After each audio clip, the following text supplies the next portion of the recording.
إن اختلاف الظروف التي يواجهها الناس في حياتهم كالرخاء والشدة ليس أمرا جديدا، بل هو واقع تعيشه أجيال متعاقبة منذ فجر التاريخ. سورة آل عمران الآية 137.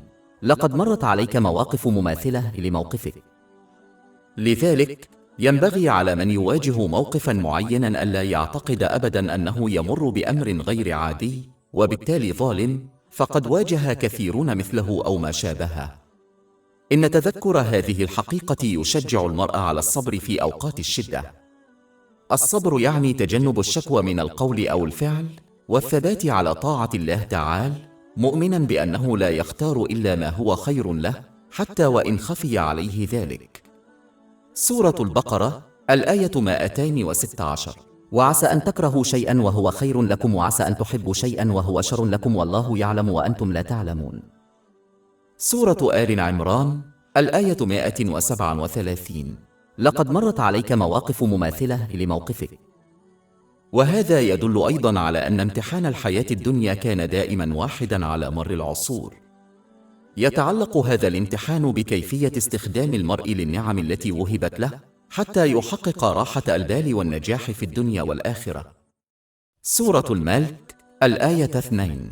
الذي خلق الموت والحياة ليبلوكم أيكم أحسن عملا. من يجتاز هذا الاختبار سيحظى براحة البال من خلال توازنه النفسي والبدني، ووضع كل شيء وكل شخص في حياته على الوجه الصحيح، مع الاستعداد الكافي للحساب يوم القيامة. لذلك يجب على الإنسان قبول التعاليم الإسلامية والعمل بها لمصلحته الخاصة حتى لو تعارضت مع رغباته. يجب أن يتصرف كمريض عاقل يقبل نصيحة طبيبه ويعمل بها، عالما أنها الأفضل له حتى لو وصفت له أدوية مرة وحمية غذائية صارمة. وكما يحقق هذا المريض العاقل صحة نفسية وجسدية جيدة، كذلك يحقق من يقبل التعاليم الإسلامية ويعمل بها. سورة النحل الآية 97. من عمل صالح من ذكر أو أنثى وهو مؤمن فلنحيينه حياة طيبة ولنجزينهم أجرهم بأحسن ما كانوا يعملون. هذا لأن الله تعالى هو الوحيد الذي يملك المعرفة اللازمة لضمان توازن الحالة النفسية والجسدية للإنسان، ووضع كل شيء وكل شخص في حياته على الوجه الصحيح.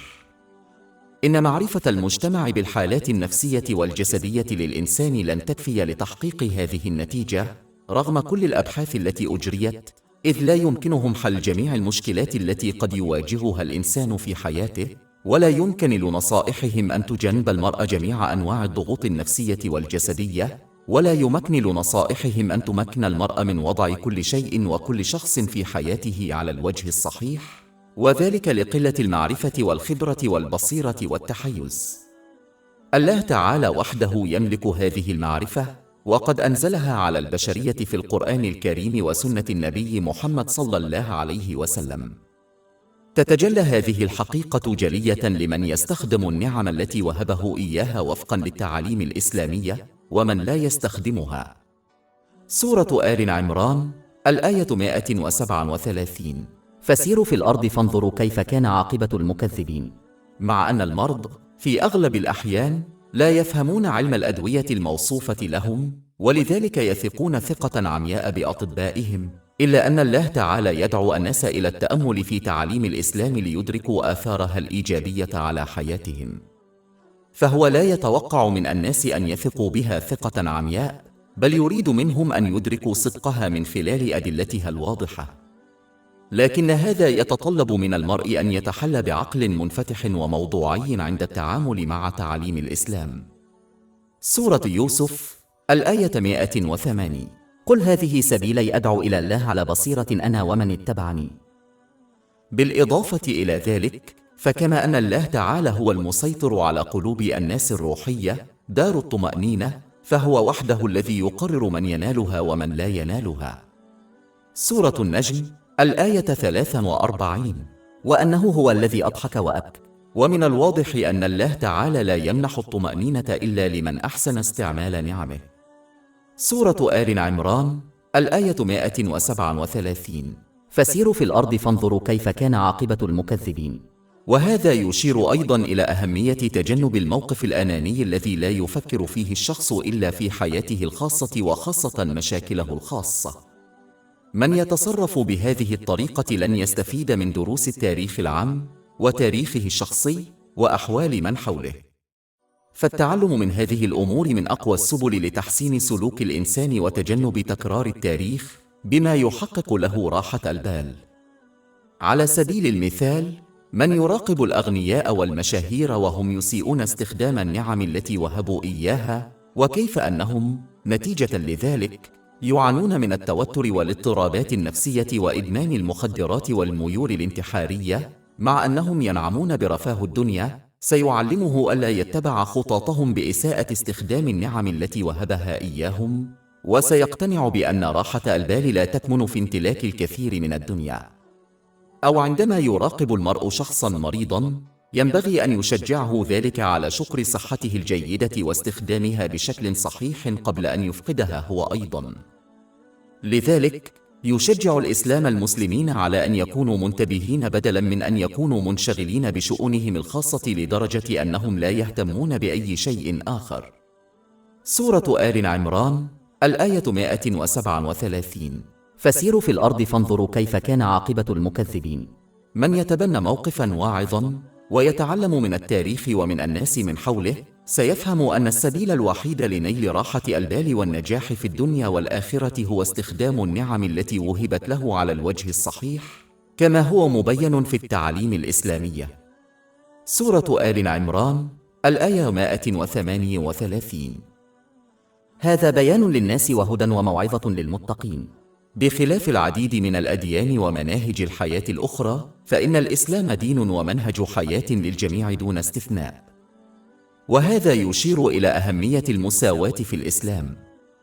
يقيم الإسلام الناس بناء على معيار واحد مدى إخلاصهم في طاعة الله تعالى، وهذا يعني استخدام النعم التي أنعم الله بها عليهم فيما يرضيه، كما هو مبين في القرآن الكريم وسنة النبي محمد صلى الله عليه وسلم. سورة الحجرات الآية 13. إن أكرمكم عند الله أتقاكم. جميع معايير الحكم على مكانة الناس الأخرى كالجنس والعرق والطبقة الاجتماعية لا قيمة لها، ويجب على المسلمين تجاهلها، وإلا أدت إلى العنصرية والفرقة بين الأمة الإسلامية. ومن المهم التنويه إلى أنه بما أن النية خفية عن الناس، فلا يجوز للإنسان أن يحكم على غيره بالأفضلية بناء على أفعاله الظاهرة، ولذلك يجب عليه الامتناع عن الادعاء بمكانة الآخرين أو نفسه، فالله تعالى وحده يعلم نوايا الناس وأقوالهم وأفعالهم. سورة النجم الآية 32. فلا تزكوا أنفسكم هو أعلم بمن اتقى. سورة آل عمران الآية 138. هذا بيان للناس. بالإضافة إلى ذلك، وبما أن القرآن الكريم يناقش طبيعة البشر، فإن تعاليمه تنطبق على جميع الناس بغض النظر عن موقعهم أو جنسهم أو عمرهم أو خلفيتهم الاجتماعية أو الوقت الذي يعيشون فيه. فقط عندما تتغير طبيعة وجوهر البشر لن ينطبق عليهم القرآن الكريم. ولكن بما أن هذا غير ممكن لأن طبيعة البشر خالدة، فإن تعاليم القرآن الكريم وبالتالي أحاديث النبي الكريم محمد صلى الله عليه وسلم كذلك. على سبيل المثال، مشاعر الغضب والجشع والكراهية والحب والحسد خالدة حيث اختبرها البشر منذ فجر التاريخ، وسيستمر البشر في تجربتها إلى نهاية الزمان. إن هذه القدرة على مناقشة طبيعة البشر الخالدة هي في حد ذاتها معجزة من معجزات القرآن الكريم التي لا يمكن لأي دين أو طريقة حياة أخرى أن تضاهيها. وكما أن خريطة الطريق لا تقود الإنسان إلا إلى غايته المنشودة، فإن القرآن الكريم لا يهدي إلا من يطبقها عملياً. سورة آل عمران الآية 138. وهدى ورشادا. لذلك فإن قراءة القرآن الكريم بلغة لا يفهمها الإنسان لن تؤدي إلى الهداية الصحيحة. يجب على الإنسان أن يسعى بإخلاص لفهم تعاليمه وتطبيقها لينال الهداية الصحيحة، فينال راحة البال في كل موقف، مستخدما النعم التي وهبت له على الوجه الصحيح. ولكن كما تشير الآية 138 فإن من يتق الله تعالى ويتقي عواقب معصيته هو وحده من يطبق تعاليم الإسلام عملياً. سورة آل عمران الآية 138. وهدى وموعظة للمتقين. يمكن للمرء أن يتبنى خوف الله تعالى والخوف من عواقب أفعاله من خلال دراسة الأدلة والبراهين الواضحة في التعاليم الإسلامية التي تتناول عاقبة من يطيعه ومن لا يطيعه. كما أن هذه الدراسة ستعزز إيمان المرء بوحدانية الله تعالى وسيطرته الكاملة على الكون وحتمية محاسبته يوم القيامة. وكما ذكرنا سابقاً، يتحقق هذا أيضاً بمراقبة المرء لخيارات الآخرين في الحياة، وما إذا كانت تؤدي بهم إلى راحة البال في هذه الدنيا أم لا. عندما يلاحظ المرء الآخرين يسيئون استخدام النعم التي وهبها لهم، سيدرك بوضوح كيف يؤدي ذلك إلى حالة نفسية وجسدية غير متوازنة، وكيف يتسبب في ضياع كل شيء وكل شخص في حياتهم. ونتيجة لذلك، يعاني هؤلاء الأشخاص من اضطرابات نفسية مثل الاكتئاب وإدمان المخدرات والميول الانتحارية، حتى لو كانوا يتمتعون برفاهية الدنيا.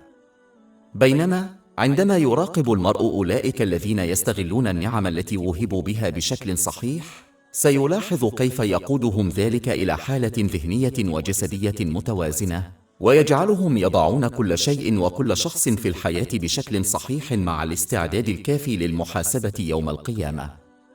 لكن من يفشل في تقوية وعيه بالله تعالى ومواجهة عواقب أفعاله فلن يطبق التعاليم الإسلامية، وبدلاً من ذلك سيسيء استخدام النعم التي وهبت له حتى لو ادعى الإيمان بالله تعالى. ونتيجة لذلك لن ينال راحة البال ولن ينال التفوق في العالم على أعداء الإسلام.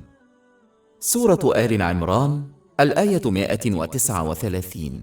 فلا تهنوا ولا تحزنوا وأنتم الأعلون إن كنتم مؤمنين. شرط التفوق والنجاح في الدنيا والآخرة هو الإيمان الصحيح. وكما ذكرنا سابقاً، فإن هذا يتطلب استخدام النعم المنعم بها على الوجه الصحيح كما هو مبين في القرآن الكريم وسنة النبي صلى الله عليه وسلم، وهو بذلك يتجاوز مجرد الزعم اللفظي بالإسلام. إن لم يكن للمسلمين اليوم تفوق، فهذا يعني أنهم ليسوا مؤمنين حقيقيين. لذلك يجب على كل مسلم أن يقيم ما إذا كان يؤيد اعترافه اللفظي بالإسلام بأفعال أم لا، وأن يصحح سلوكه إن لزم الأمر إن أراد راحة البال والتفوق في الدنيا والآخرة.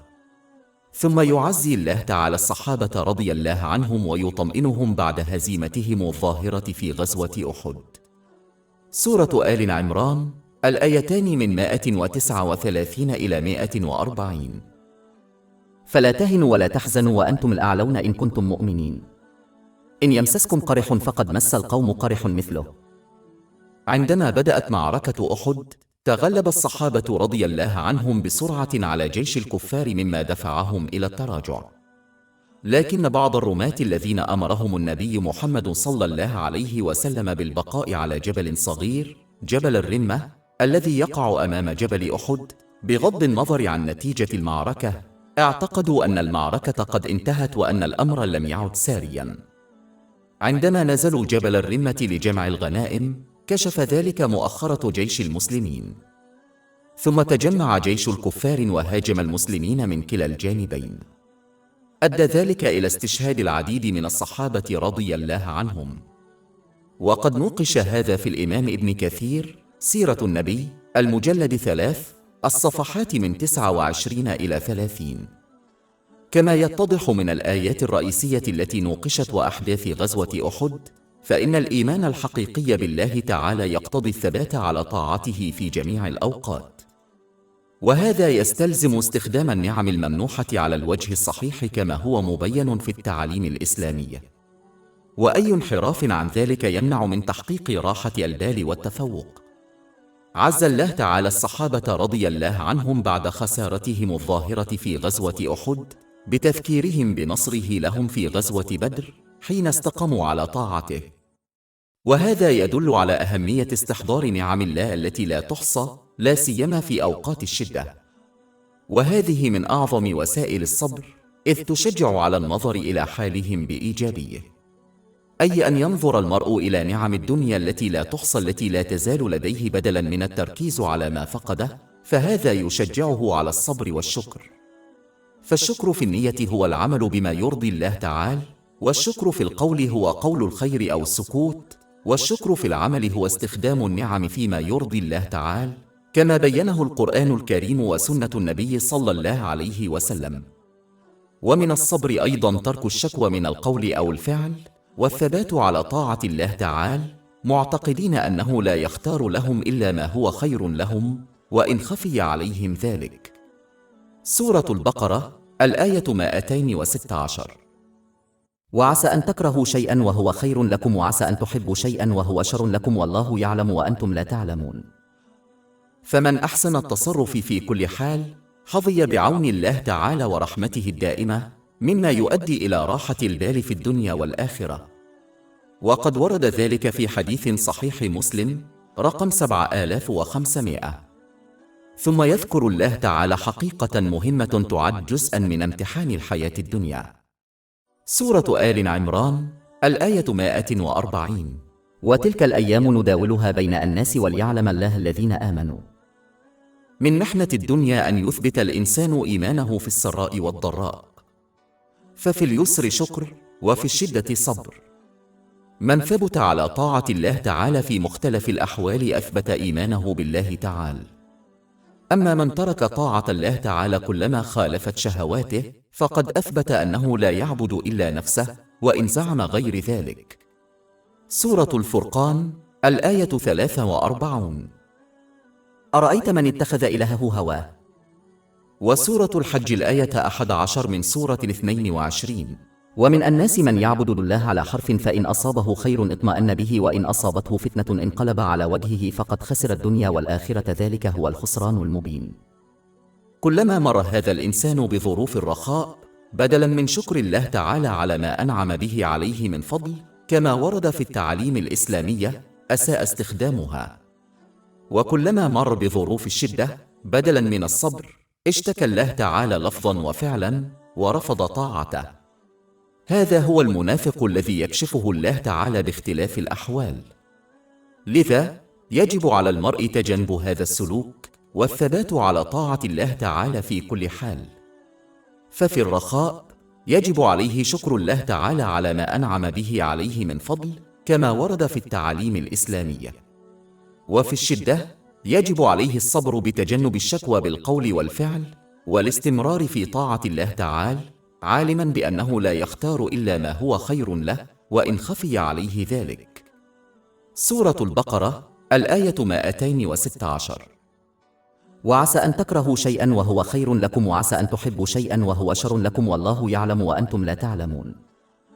في القتال يختار الله تعالى أناسا ليكرمهم بالشهادة ليكونوا قدوة لغيرهم، وهذا يتضمن السعي في طاعة الله تعالى ولو بالنفس. وفي الوقت نفسه يكشف الظالمين الذين يقتلون من يطيع الله تعالى، فيضمن لهم العقاب في الدنيا والآخرة.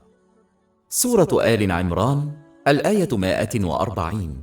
نداول بين الناس وليعلم الله الذين آمنوا ويتخذ منكم شهداء، والله لا يحب الظالمين. وبالإضافة إلى ذلك، فإن من بين المخطئين المذكورين في هذه الآية أيضا أولئك الذين يفشلون في تحقيق إعلانهم الشفهي عن إيمانهم بالإسلام عندما تتناقض رغباتهم. قد يكون الظالمون أيضا يشيرون إلى المنافقين الذين تراجعوا عن القتال في غزوة أحد.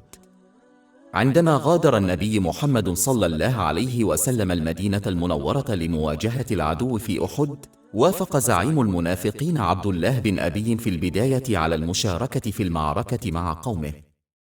عندما اقتربوا من أحد، تراجع عبد الله بن أبي مع رجاله 300، وبقي جيش المسلمين مع 700 رجل ضد جيش غير مسلم قوامه 3000. استخدم عبد الله بن أبي حقيقة أن النبي محمد صلى الله عليه وسلم لم يتبع اقتراحه بالقتال داخل المدينة المنورة كذريعة للتراجع مع أصدقائه. عذر ضعيف لشخص يدعي أنه مسلم، شخص يجب أن يطيع النبي محمد صلى الله عليه وسلم في جميع الأوقات. علاوة على ذلك، لو عارض الخطة لكان بإمكانه البقاء في المدينة، لكنه اختار مرافقة الجيش حتى أحد، وبينما كان العدو يراقبهم تخلى عن جيش المسلمين لإضعاف عزيمة المسلمين وتقوية عزيمة جيش الكفار. وقد نوقش هذا في كتاب الإمام ابن كثير سيرة النبي المجلد 3 الصفحتين من 16 إلى 17، وفي كتاب الإمام صفي الرحمن الرحيق المختوم الصفحتين من 250 إلى 251. من مظاهر النفاق أن يظهر المرء دعمه اللفظي للآخرين ومشاريعهم الخيرية كبناء مسجد، ثم يختفي عند المشاركة في مشروع كالتبرع بالأموال. وبالمثل عندما يمر الناس بأوقات رخاء يظهرون دعمهم اللفظي مذكرين الآخرين بولائهم لهم، أما عندما يواجه الناس صعوبات فلا يقدم هؤلاء المنافقون أي دعم معنوي أو مادي، بل ينتقدونهم. كان هذا موقف المنافقين في عهد النبي محمد صلى الله عليه وسلم. سورة النساء الآية 62. فكيف إذا أصابتهم مصيبة بما قدمت أيديهم ثم جاءوك يحلفون بالله إن أردنا إلا إحسانا وإيواء. لذا من الضروري أن يدعم المسلمون إيمانهم الشفهي بأداء حقوق الله تعالى وحقوق العباد، ومن لم يفعل ذلك سيجد إيمانه الشفهي قليلا جدا عند الله تعالى، وذلك لأن الإيمان كالنبات الذي يجب تغذيته بالطاعات حتى يزدهر. وكما أن النبات الذي لا يحصل على الغذاء كضوء الشمس سيفشل في النمو وقد يموت، فإن إيمان الشخص الذي لا يغذيه بالطاعات لن يزدهر وهو في خطر شديد من الموت، وهذه هي الخسارة الكبرى. سورة الصف الآيتان من 2 إلى 3. يا أيها الذين آمنوا لم تقولون ما لا تفعلون، كبر مقتا عند الله أن تقولوا ما لا تفعلون. الله تعالى يطهر المسلمين روحيا من المصائب. سورة آل عمران الآية 141. وليزكي الله المؤمنين. هذا التطهير الروحي يشمل محو ذنوبهم الصغيرة من خلال المصاعب التي يواجهونها. في الواقع أشار النبي محمد صلى الله عليه وسلم في حديث موجود في صحيح الإمام البخاري الأدب المفرد رقم 492 إلى أن المسلم لا يواجه أي نوع من المشقة الجسدية مهما بلغ حجمها كشوكة أو شوكة أو أي مشقة نفسية كالكرب، إلا أن الله تعالى يمحو بها ذنوبه. ولكن لنيل هذا الجزاء يجب على المرء أن يتحلى بالصبر من أول المشقة إلى آخرها. وقد أشار إلى ذلك حديث موجود في سنن النسائي رقم 1870. إن قبول القدر بمرور الزمن ليس صبرا، بل هو مجرد قبول يختبره حتى أكثر الناس نفادا للصبر. إن الثبات على طاعة الله تعالى من أول المشقة إلى الممات هو الصبر المأمول لمن أراد نيل الأجر في الدنيا والآخرة. يجب على المرء أن يتذكر دائما أن مواجهة المصائب التي تمحو الصغائر خير من مواجهة محاسبته يوم القيامة بصغائرها. فإذا أضيفت إلى المصائب توبة صادقة فإنها تمحو الصغائر والكبائر. والتوبة الصادقة تتضمن الشعور بالذنب والاستغفار من الله تعالى، ومن ظلم ما لم يفض ذلك إلى مزيد من المتاعب. ويجب على المرء أن يعاهد نفسه بصدق على عدم العودة إلى مثل هذه المعصية أو ما شابهها، وأن يعيد الحقوق التي انتهكت تجاه الله تعالى والناس. سورة آل عمران الآية 141. وليمحي الله المؤمنين ويهلك الكافرين. ولكن كما تشير الآية فإن من لا يراعي هذه الحكمة في مواجهة المصائب سيسلك كمن لا يؤمن بالثواب على مواجهتها، ونتيجة لذلك سيظهر نفاذ صبره بمعصية الله تعالى. سيدفعه نفاذ صبره إلى إساءة استخدام النعم التي وهبت له، وبالتالي سيمنعه من تحقيق حالة نفسية وجسدية متوازنة، وسيسبب له سوء تقدير لكل شيء وكل شخص في حياته، ويمنعه من الاستعداد الكافي لحسابه يوم القيامة. وبالتالي سيقوده نفاذ صبره إلى التوتر والصعوبات والمتاعب في الدنيا والآخرة. ثم يذكر الله تعالى المسلمين بأن نيل الجنة يتطلب طاعة صادقة وجهادا. سورة آل عمران الآية 142. أم حسبتم أن تدخلوا الجنة ولما يعلم الله الذين يقاتلون منكم ويعلم الصابرين؟ كما لا يمكن للإنسان أن يحقق نجاحا دنيويا كأن يصبح طبيبا، كذلك لا يمكن للإنسان أن ينال راحة البال في الدنيا أو الجنة في الآخرة إلا بجهاد وتضحية صادقتين. وهذا الجهاد والتضحية يتطلبان ضبط النفس حتى تبقى ثابتة على طاعة الله تعالى، مستخدمة النعم التي وهبت له على الوجه الصحيح كما هو مبين في التعاليم الإسلامية. لذا سينال المرء راحة البال والنجاح في الدنيا والآخرة بجهده، فإذا بذل جهدا يسيرا في طاعة الله تعالى فلا ينتظر الكثير في المقابل. سورة محمد الآية 7. يا أيها الذين آمنوا إن تنصروا الله ينصركم ويثبت أقدامكم. سورة آل عمران الآيات من 140 إلى 142. إن يمسسكم قرح فقد مس القوم قرح مثله وتلك الأيام نداولها بين الناس وليعلم الله الذين آمنوا ويتخذ منكم شهداء والله لا يحب الظالمين وليطهر الله المؤمنين ويهلك الكافرين. أم حسبتم أن تدخلوا الجنة ولما يعلم الله الذين يقاتلون في سبيله منكم ويعلم الصابرين. في غزوة أحد عندما نزل بعض رماة المسلمين من مواقعهم رغم أمرهم بذلك، انكشفت مؤخرة جيش المسلمين، فتجمع جيش غير المسلمين وهاجم المسلمين من الجانبين. أدى ذلك إلى استشهاد عدد كبير من الصحابة رضي الله عنهم، ومثل بهم غير المسلمين. وقد نوقش هذا في كتاب الإمام ابن كثير سيرة النبي المجلد الثالث من 29 إلى 30. من الواضح أن السبب الرئيسي وراء تكبد المسلمين كل هذه الخسائر هو سوء تقدير الرماة، فقد عصوا النبي محمدا صلى الله عليه وسلم دون قصد، ظنا منهم أن الحرب قد انتهت وأن أمره لم يعد ساريا.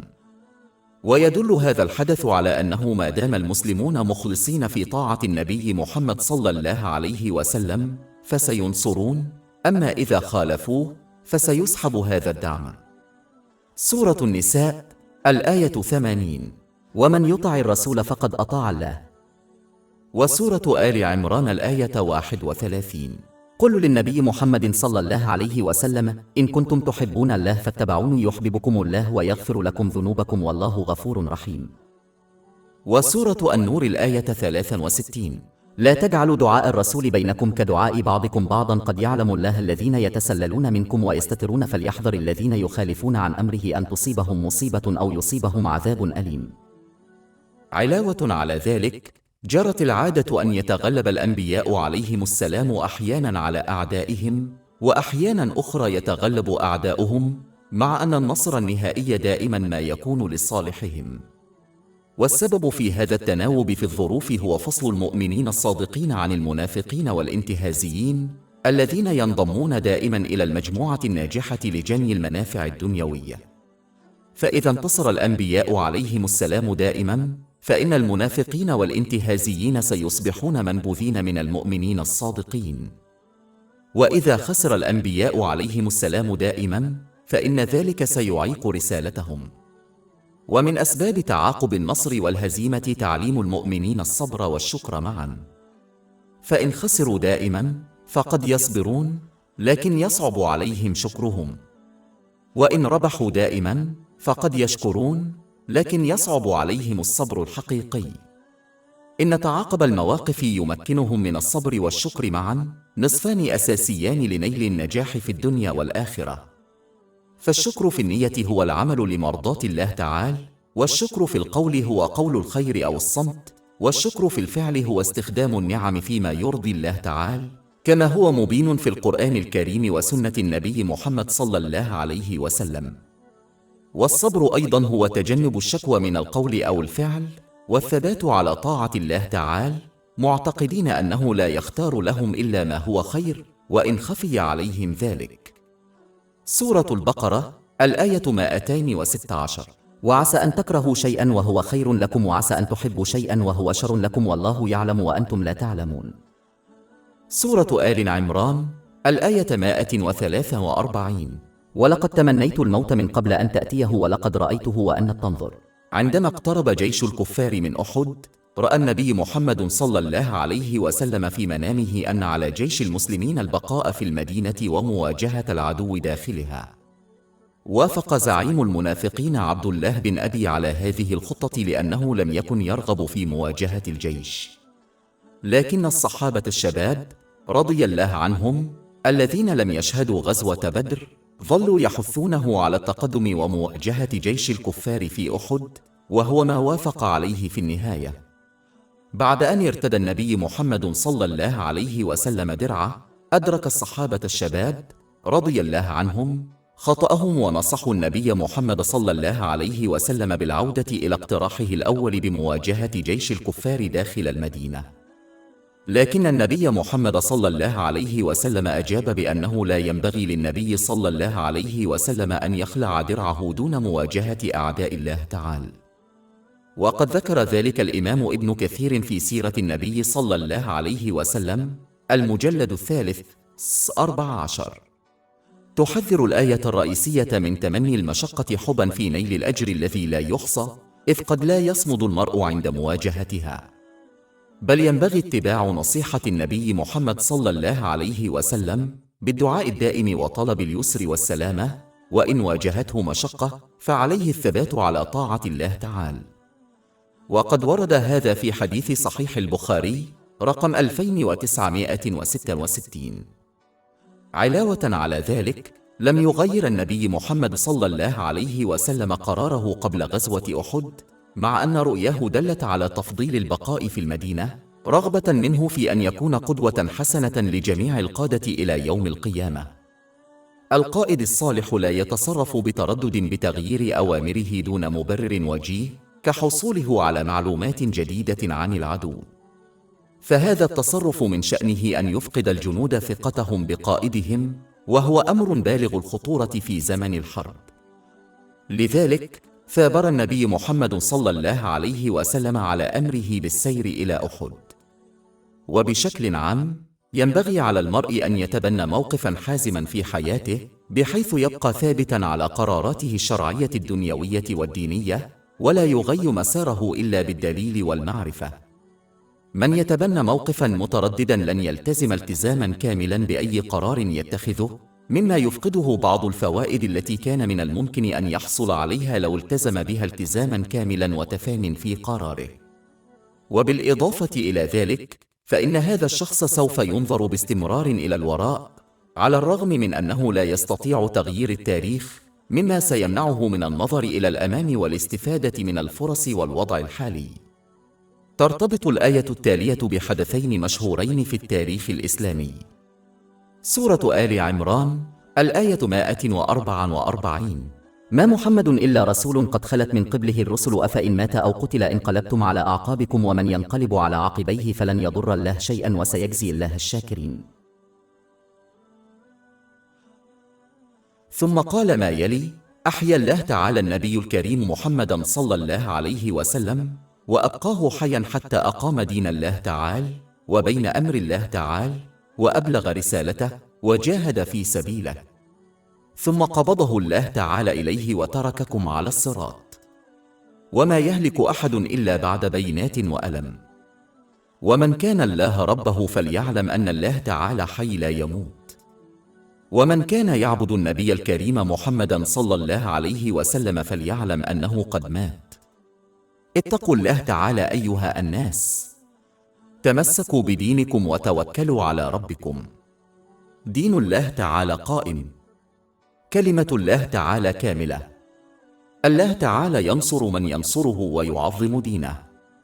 كتاب الله تعالى بين أيدينا، هو النور والشفاء، به هداية الله تعالى النبي محمد صلى الله عليه وسلم، فيه بيان ما أحل الله تعالى وما حرم.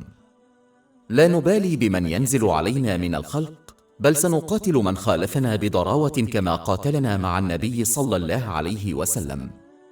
وقد سبق بيان ذلك في كتاب الإمام ابن كثير سيرة النبي المجلد 4 من 348 إلى 349.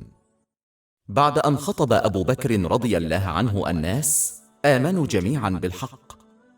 أما عمر رضي الله عنه فقد شعر بدوار فسقط أرضا، وأقر أخيرا بوفاة النبي محمد صلى الله عليه وسلم.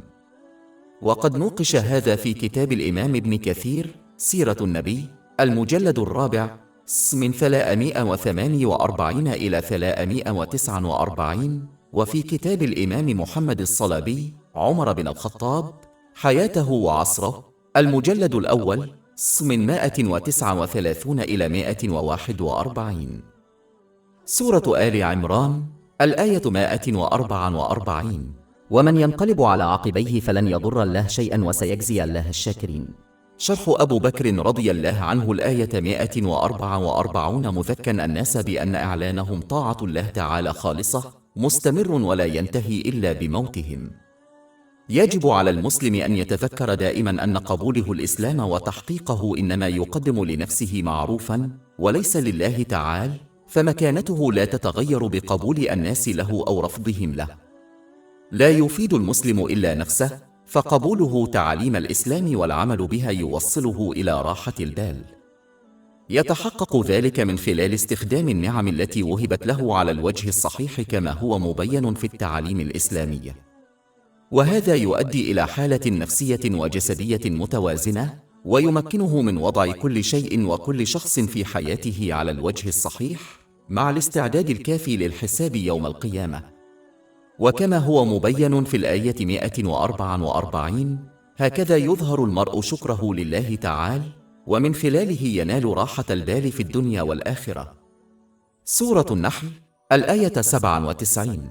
من عمل صالح من ذكر أو أنثى وهو مؤمن فلنحيينه حياة طيبة ولنجزينهم أجرهم بأحسن ما كانوا يعملون. وسورة آل عمران الآية 144. ومن ينقلب على عقبيه فلن يضر الله شيئا وسيجزي الله الشاكرين.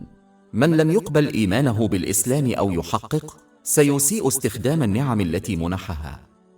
هذا سيمنعه من تحقيق حالة نفسية وجسدية متوازنة، وسيسيء تقدير كل شيء وكل شخص في حياته، وسيمنعه من الاستعداد الكافي لحسابه يوم القيامة. هذا سيمنعه من تحقيق راحة البال. لذلك يجب على المرء أن يقبل التعاليم الإسلامية ويعمل بها لمصلحته الخاصة حتى لو تعارضت مع رغباته. يجب أن يتصرف كمريض عاقل يقبل نصيحة طبيبه ويعمل بها عالما أنها الأفضل له، حتى لو وصفت له أدوية مرة ونظام غذائي صارم. وكما أن هذا المريض العاقل سيتمتع بصحة نفسية وجسدية جيدة، كذلك سيتمتع الشخص الذي يقبل التعاليم الإسلامية ويعمل بها. الفصل الثالث آل عمران الآية 144. ومن ينقلب على عقبيه فلن يضر الله شيئا وسيجزي الله الشاكرين. كما ذكرنا سابقا، فإن الشكر في النية لا يكون إلا بالعمل لمرضاة الله تعالى، والشكر في اللسان يكون بالقول خيرا أو الصمت، والشكر في العمل يكون باستعمال النعم فيما يرضي الله تعالى، كما ورد في القرآن الكريم وسنة النبي محمد صلى الله عليه وسلم. ومن أحاط بجميع جوانب الشكر ازداد أجرا وبركة وطمأنينة في الدنيا والآخرة. سورة إبراهيم الآية 7. ولئن شكرتم لأزيدنكم. ثم حث الله تعالى الصحابة رضوان الله عليهم على قتال أعدائهم دفاعا عن الإسلام، مذكّا إياهم بحتمية الموت، وأنه لا يغيره ولا يجنبه سلوك الإنسان. ولذلك لا يعقل ترك طاعة الله تعالى، فإن ذلك لا يزيد في العمر ولا في رزق الدنيا. سورة آل عمران الآية 145. وما كان لنفس أن تموت إلا بإذن الله كتابا مقضيا. عموما، بما أن أجل الموت مجهول ومحدد، فعليه استغلال الأجل الممنوح له قبل فواته. سورة المنافقون الآيتان من 10 إلى 11. وأنفقوا مما رزقناكم من قبل أن يأتي أحدكم الموت فيقول رب لولا أخرتني إلى أجل قريب فأصدق وأكون من الصالحين ولن يؤخر الله نفسا إذا جاء أجلها والله خبير بما تعملون. أعظم الخاسرين هو من يسيء استخدام النعم التي وهبت له، فيفقدها توازنها النفسي والجسدي، ويسيء تقدير كل شيء وكل شخص في حياته، ويقصر في الاستعداد الكافي للحساب يوم القيامة حتى مع امتلاكه متاع الدنيا. تتجلى هذه النتيجة جلية عندما يسيء الأغنياء والمشاهير استخدام النعم التي وهبت لهم، فيصابون بمشاكل نفسية خطيرة كالاكتئاب وإدمان المخدرات والميول الانتحارية. سورة الكهف، الآيتان من 103 إلى 104. قل هل ننبئكم بالأخسرين أعمالا الذين ضل سعيهم في الحياة الدنيا وهم يحسبون أنهم يحسنون صنعا. أما من أخلص طاعة الله تعالى مستخدما النعم التي أنعم بها عليه كما وردت في التعاليم الإسلامية، فإنه ينال أعظم جزاء في الدنيا، راحة البال. سورة آل عمران، الآية 145. ومن كان يريد ثواب الدنيا نؤته منها. من أطاع الله تعالى ضمن له حالة نفسية وجسدية متوازنة، ووضع كل شيء وكل شخص في مكانه الصحيح في حياته، واستعد استعدادا كافيا للمحاسبة يوم القيامة. سورة آل عمران، الآية 145. ومن يرد ثواب الآخرة نؤته منه وسنجزي الشاكرين. لتحقيق هذا الهدف المهم ينبغي السعي لبلوغ قوة الإيمان، فالإيمان القوي ضروري لاكتسابه، فهو يضمن الثبات على طاعة الله تعالى في كل حال، سواء في السراء أو الضراء. ويتحقق هذا الإيمان بتعلم الأدلة الواضحة في القرآن الكريم وسنة النبي محمد صلى الله عليه وسلم والعمل بها، والتي توضح كيف أن الإخلاص في طاعة الله تعالى يؤدي إلى راحة البال في الدنيا والآخرة. أما من يجهل تعاليم الإسلام فيضعف إيمانه ويعصي الله تعالى بسهولة كلما تعارضت رغباته، إذ لا يدرك أن ترك الشهوات واتباع الله تعالى يؤدي إلى راحة البال في الدنيا والآخرة. لذا يجب على المرء أن يكتسب اليقين بالإيمان من خلال تعلم العلم الشرعي والعمل به، حتى يظل ثابتا على طاعة الله تعالى في كل وقت.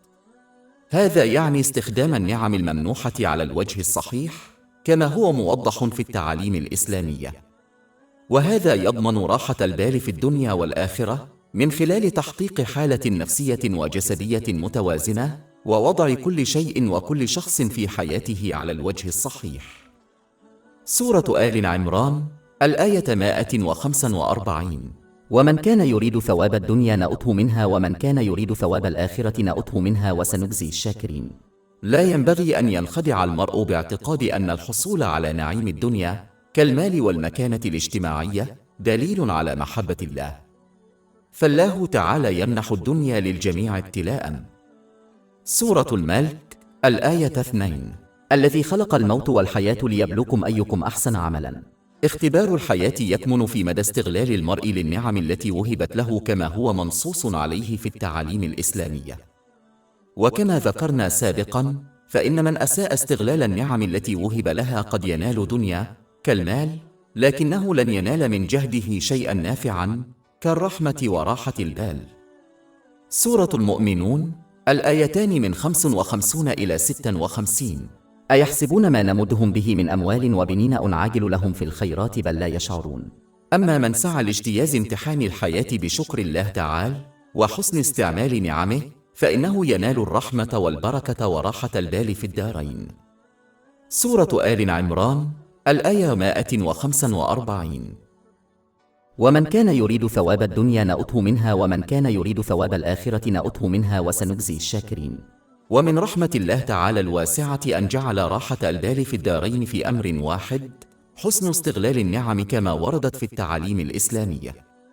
كان بإمكانه أن يجعل راحة البال في الدنيا في سياق مختلف عن راحة البال في الآخرة، مما سيضطر الإنسان للاختيار بين راحة البال في الدنيا وراحة البال في الآخرة، أي أنه لن يتمكن من تحقيق راحة البال في الدارين، بل سيضطر إلى التضحية براحة البال في دار من أجل راحة البال في دار أخرى. لذلك لا ينبغي أن ينخدع الإنسان باعتقاد أن راحة البال في الآخرة تعني التضحية براحة البال في الدنيا.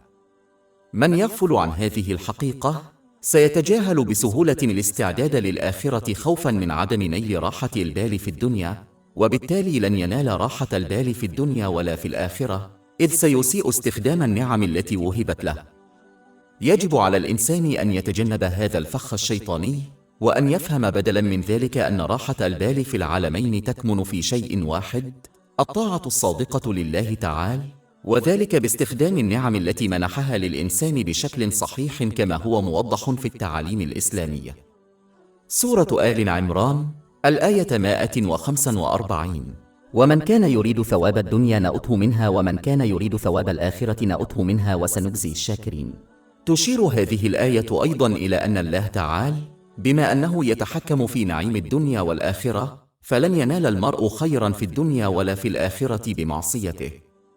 من أطاع الله تعالى بإخلاص مستخدما النعم التي وهبها إياه كما هو مبين في التعاليم الإسلامية، سيجد أن كل ما وهبه الله في الدنيا والآخرة يصبح مصدر راحة وسكينة له.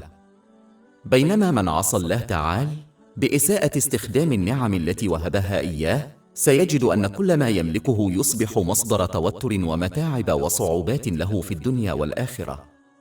هاتان النتيجتان حتمية، لأن الله تعالى وحده هو المتحكم في كل شيء في الدنيا والآخرة، بما في ذلك قلوب الناس الروحية دار الطمأنينة. سورة النجم الآية 43. وأنه هو الذي أضحك وأبكى. ثم طمأن الله تعالى الصحابة رضي الله عنهم بعد هزيمتهم الظاهرة في غزوة أحد. سورة آل عمران الآية 146. وكأي من نبي قاتل معه علماء كثير فما استيأسوا لما أصابهم في سبيل الله وما ضعفوا وما استسلموا والله يحب الصابرين. كما ذكرنا سابقا، فإن علامة الإيمان الحقيقي بالله تعالى هي الاستقامة على طاعته في جميع الأحوال، سواء في السراء أو الضراء. بل إن أوقات الشدة ضرورية لتمييز من يخلص في طاعة الله تعالى من لا يخلص، فطاعة الله تعالى في الرخاء غالبا ما تكون أسهل من طاعته في الشدة. سورة العنكبوت الآيتان من 2 إلى 3. أحسب الناس أن يتركوا أن يقولوا آمنا وهم لا يفتنون ولقد فتن الذين من قبلهم فليعلمن الله الذين صدقوا وليعلمن الكاذبين. لذا يجب على المرء أن يظل ثابتا على طاعة الله تعالى في كل وقت، عالما بأنه سيمنحهم الدعم والفرج في النهاية. سورة الطلاق الآية 2. ومن يتق الله يجعل له مخرجا. ولكن من المهم أن نلاحظ أن هذا العون الإلهي ليس بناء على رغبات الناس، بل هو دائما بناء على علم الله تعالى وحكمته اللامتناهية. ولذلك يأتي هذا العون الإلهي في الوقت الأنسب للناس وبالطريقة التي تناسبهم، حتى وإن لم يكن ذلك واضحا لهم. سورة البقرة الآية 216. وعسى أن تكرهوا شيئا وهو خير لكم وعسى أن تحبوا شيئا وهو شر لكم والله يعلم وأنتم لا تعلمون. لذا يجب على المرء أن يكون ثابتا على طاعة الله تعالى في جميع الأوقات، عالما بأنه سيمنح راحة البال والتوفيق في الدنيا والآخرة بطريقة أو بأخرى، سواء كان ذلك واضحا له أم لا. سورة النحل الآية 97. من عمل صالحا من ذكر أو أنثى وهو مؤمن فلنحيينه حياة طيبة ولنجزينهم أجرهم بأحسن ما كانوا يعملون.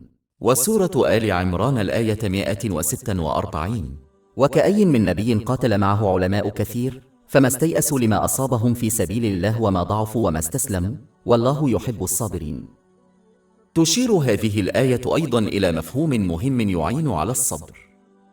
عند مواجهة أي صعوبة يجب أن يتذكر أن كثيرا من الناس قد واجهوا نفس الصعوبة أو ما شابهها. إن فهم هذه الحقيقة يشجع المرء على الصبر، إذ سيتذكر أن الابتلاء في الدنيا مبدأ وحقيقة من حقائق الحياة الدنيا، وقد واجهها جميع الناس وسيظلون يواجهونها إلى يوم القيامة.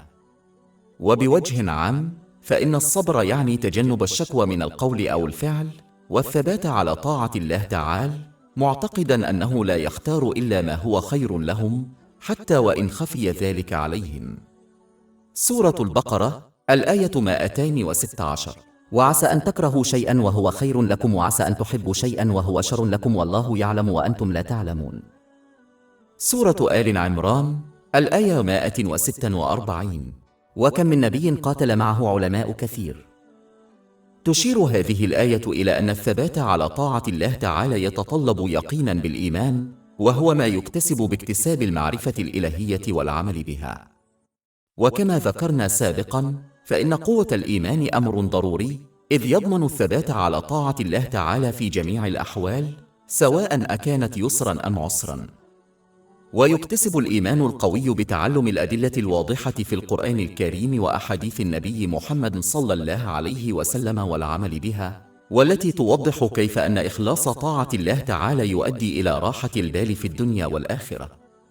ومن ناحية أخرى، فإن من يجهل تعاليم الإسلام سيضعف إيمانه، وسيعصي الله تعالى بسهولة كلما تعارضت رغباته، إذ يغفل عن كيف أن ترك رغباته واتباع طاعة الله تعالى يؤدي إلى راحة البال في الدنيا والآخرة. لذا يجب على المرء أن يكتسب اليقين بالإيمان من خلال تعلم العلم الشرعي والعمل به، ليستقيم على طاعة الله تعالى في جميع الأوقات. وهذا يتطلب استخدام النعم الممنوحة له على الوجه الصحيح، كما هو مبين في التعاليم الإسلامية. وهذا يضمن له راحة البال في الدنيا والآخرة من خلال تحقيق حالة نفسية وجسدية متوازنة، ووضع كل شيء وكل شخص في حياته على الوجه الصحيح. سورة آل عمران، الآيتان من 146 إلى 147. قاتلوا كثيرا من العلماء فما وهنوا لما أصابهم في سبيل الله وما ضعفوا ولم يستسلموا، والله يحب الصابرين. وما كان قولهم إلا أن قالوا ربنا اغفر لنا ذنوبنا وأسرفنا في أمرنا وثبت أقدامنا وانصرنا على القوم الكافرين. تشير هذه الآيات إلى مبدأ مهم غالبا ما يغفل عنه المسلمون. فمع أن الدعاء لله تعالى ركن أساسي من أركان الإسلام، إلا أنه من المهم إدراك أن الدعاء لا يكون نافعا إلا بالطاعة، فكل دعاء في القرآن الكريم كهذا الدعاء وأحاديث النبي محمد صلى الله عليه وسلم مقرون بطاعة الله تعالى. كما أن كل دعاء في القرآن الكريم أداه من جاهد في الطاعة وسعى طوال حياته إلى استغلال النعم التي وهبها الله إياها بما يرضي الله تعالى. وهذا يدل على أهمية إدراك أن الدعاء لا يكون نافعا إلا بالطاعة.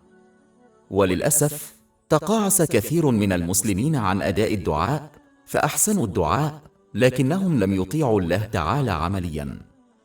هذا لأن الدعاء إلى الله تعالى يتطلب الحد الأدنى من الطاقة والوقت، ولا يتطلب أي موارد أخرى مثل المال. ومن الواضح من تعاليم الإسلام وحياة النبي الكريم محمد صلى الله عليه وسلم أن الدعاء يجب أن يكون مدعوما بأفعال الطاعة حتى يكون فعالا. تظهر كل خطوة في حياة النبي الكريم محمد صلى الله عليه وسلم وحياة أصحابه رضي الله عنهم بوضوح كيف أطاعوا الله تعالى جسديا باستخدام النعم التي منحت لهم بشكل صحيح كما هو موضح في التعاليم الإسلامية. لم يدعوا أبدا من أجل الإغاثة أو النصر، بينما يرفضون التصرف بطرق ترضي الله تعالى.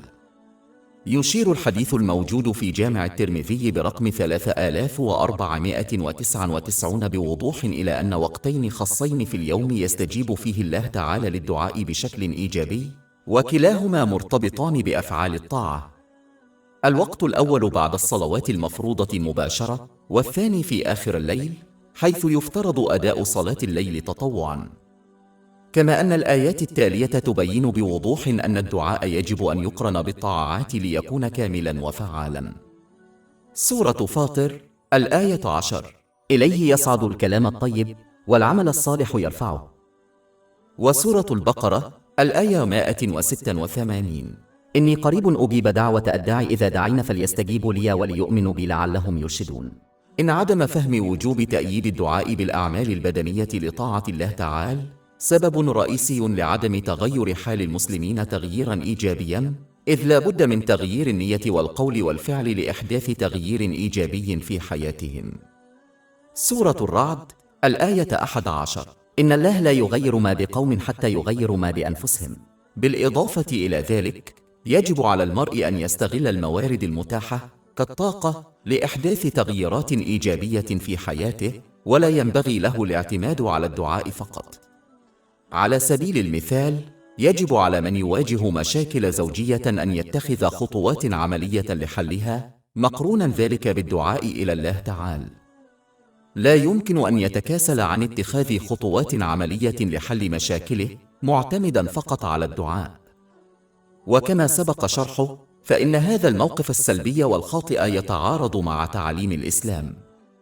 كما تشير الآية 148: فإن الطمأنينة في الدنيا والآخرة لا تتحقق إلا إذا دعم الإنسان دعائه وإيمانه بالله تعالى بأفعال طاعة فعلية، مستخدما النعم التي وهبت له على الوجه الصحيح كما وردت في التعاليم الإسلامية. سورة آل عمران الآية 148. فآهم الله ثواب الدنيا وحسن ثواب الآخرة والله يحب المحسنين. كما تشير هذه الآية، فإن ثواب الدنيا لا يكون إلا باستغلال هذا الثواب كالمال استغلالا صحيحا كما ورد في التعاليم الإسلامية، ومن أساء استعماله فلن ينتفع به في الدنيا والآخرة، إذ سيصبح مصدر تعب له في الدنيا والآخرة. أما ثواب الآخرة فهو خير لا ينال، فلا يساء استعمال نعيم الآخرة. علاوة على ذلك، من المهم ملاحظة أن محبة الله تعالى تمنح لمن أحسن، وهذا الإحسان يتطلب طاعة الله تعالى عمليا، وذلك باستخدام النعم الممنوحة على الوجه الصحيح كما هو مبين في التعاليم الإسلامية، وبالتالي يتجاوز مجرد الإيمان بالله تعالى. وأخيرا، بما أن الخير المذكور في هذه الآية لا حدود له، فلا عذر للإنسان في تركه، إذ لا يقاس بكثرة النعم الدنيوية التي يملكها، بل بكيفية استخدامها. ولذلك يمكن لكل إنسان أن ينال محبة الله تعالى بعمل الخير مهما كثرت النعم الدنيوية التي يملكها، وذلك بحسن استخدامها كما هو مبين في التعاليم الإسلامية. سورة آل عمران الآية 148. والله يحب المحسنين.